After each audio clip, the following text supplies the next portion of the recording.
Please welcome Nick Cannon.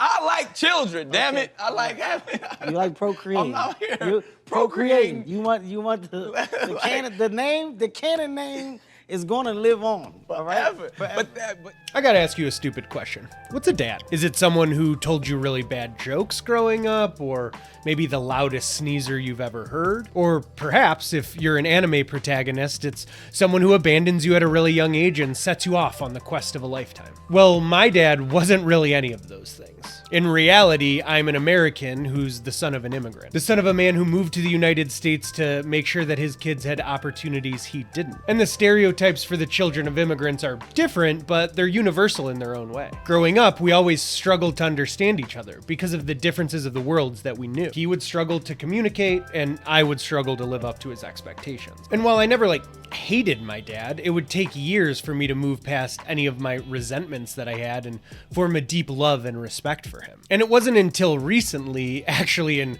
watching a certain anime protagonist with some deep-seated daddy issues, that I realized that our relationship wouldn't have taken the turn it did if it wasn't for anime. I think something that a lot of anime fans can relate to is that in watching anime, I've learned so much about myself, and even more about other people and the relationships in my life. And I already know what you're thinking. If I'm talking about my dad in a video about anime fatherhood, he must have been a piece of work, because anime dads can get a pretty bad rap. But in anime, dads can actually be anything, ranging from being a complete absentee to being someone who adopts a child of abuse just to ensure that they have a happy life. And it was through this tapestry of dads, if you will, and the other relationships in anime, that I came to understand my own father and began to dig an endless well of respect and love for him. I'll say it, yeah. So I stereotype. There's a stereotype for reasons. I'm prejudiced. All prejudice means is prejudging. Yes, I prejudge people. I do. If I meet somebody from India, I assume they house smell like curry. Yeah.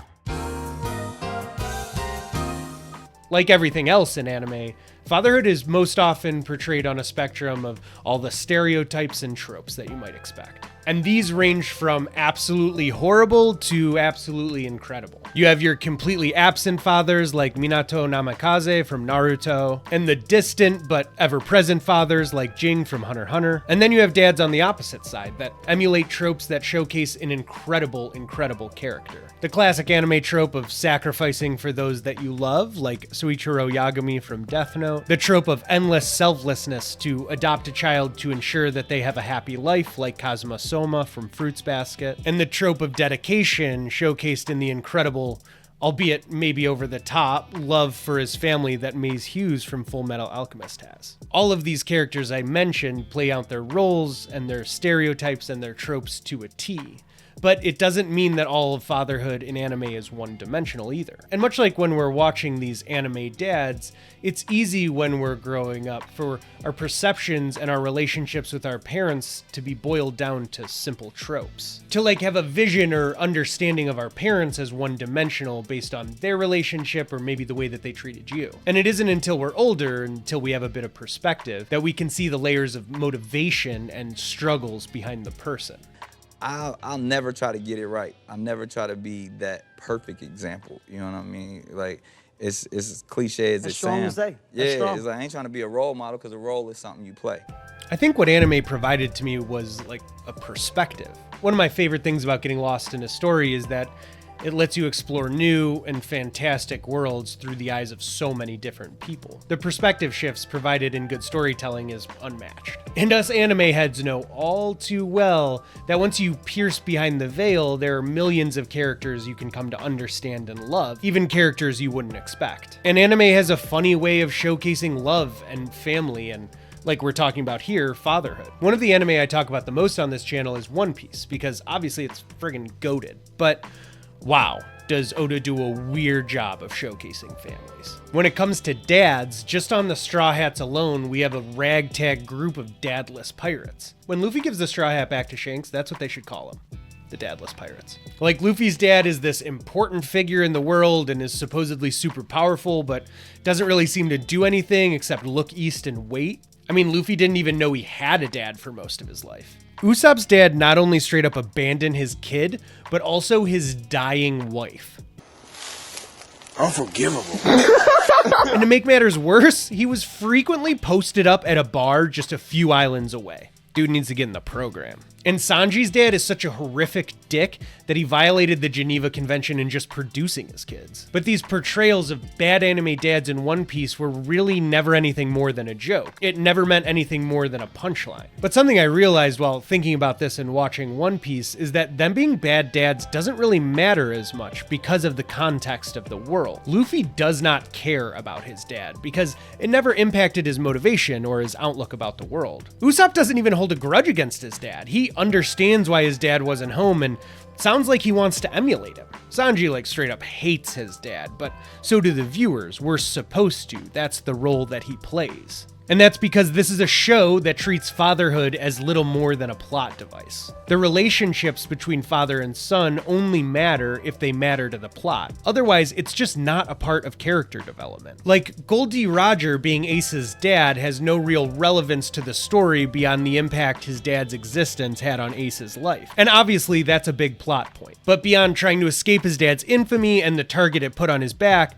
their lack of relationship did not matter, was never touched on. And what this helped me to understand is that the relationships we have with others, specifically the way we see our parents, is the truest when we understand the context of who people are. You said it was planned. Are you gonna still keep having kids? Are you shutting it off? God willing, man. You see, if God sees it that way, then that's what I'm gonna keep doing. Have you ever considered helping for people who need artificial insemination? I'm saying like. And I know I don't have to remind you because everyone knows this, but context is everything. And in understanding this perspective context about One Piece's bad daddies, it really helped me understand the horrible dads from one of my favorite anime series, Hunter x Hunter. Now I'm going to start this section off with a hot take. I don't think that Jing and Silva were bad dads. Now, I'm fully aware that I just said that a man who abandoned his child and another guy who tortured his aren't bad dads, but please let me explain.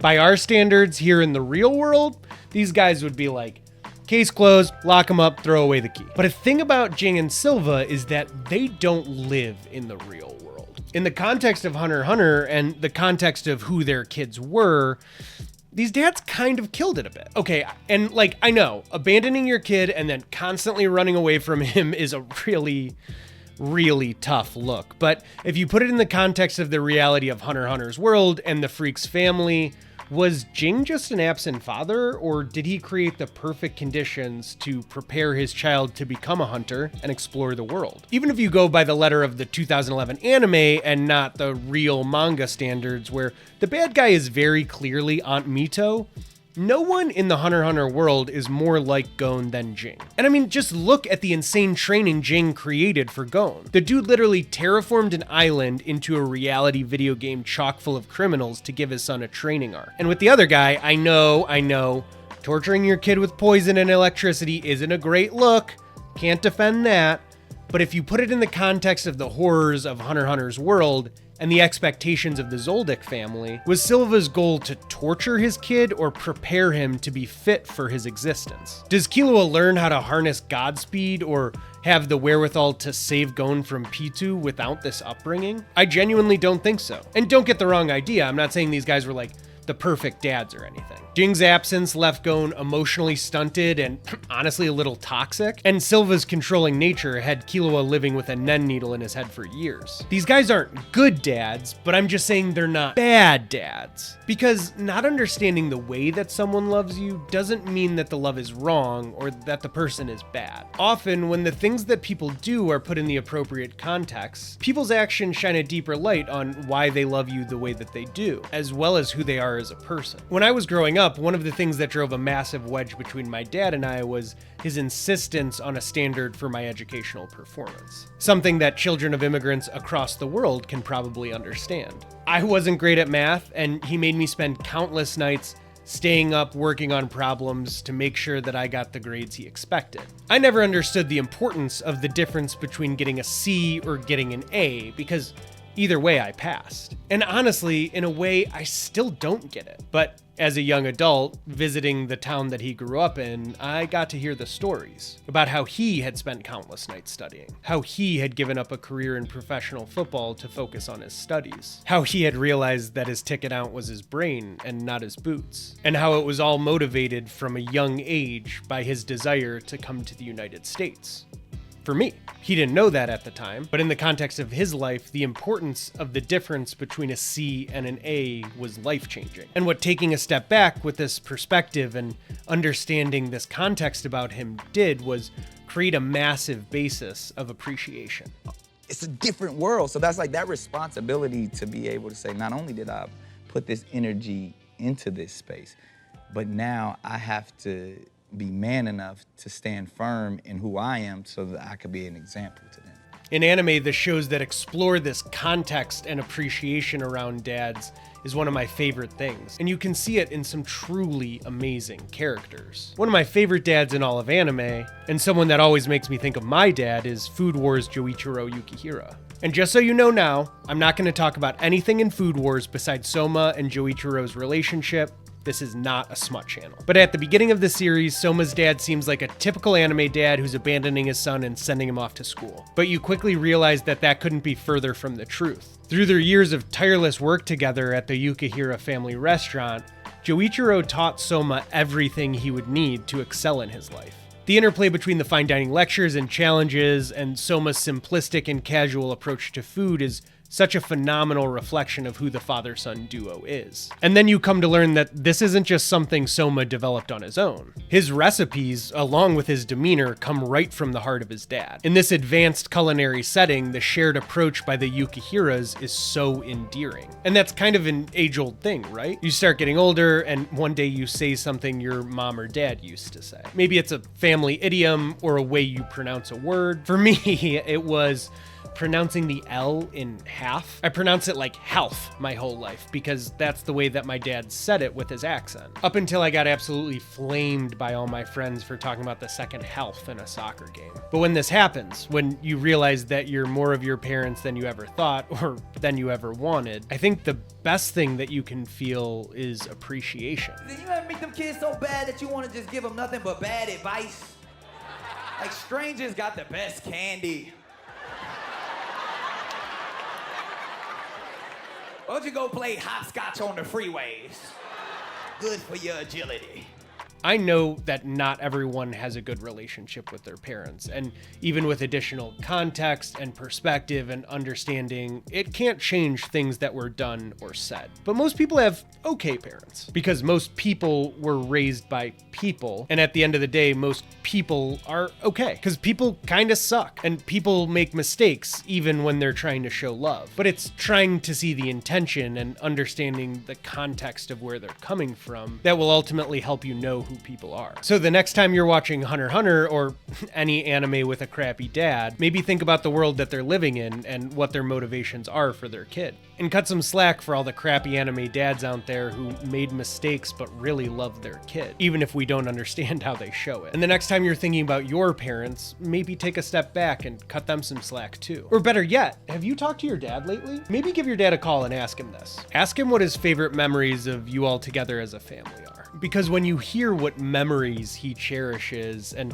what he values so much about the time that you spent together, I'd bet a billion Jenny that you'd grow to appreciate him just a little bit more. I love you, Dad.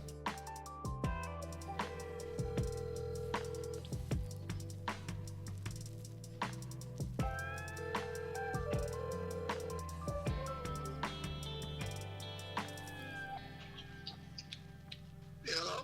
Hey, Dad, how's it going? Good. How are you? Yeah, I'm doing all right. I know this is random. I'm just working on like a little side project, and it just got me thinking about you, and I just wanted to give you a call and just say, hey, just tell you that I love you and appreciate you. Same here. You feeling better? Yeah, I'm feeling all right. Had a good day today, and I just saw that you had called, and I think I missed it, so I just wanted to just touch base. I got nothing really to say. You guys played today? Yeah, we did.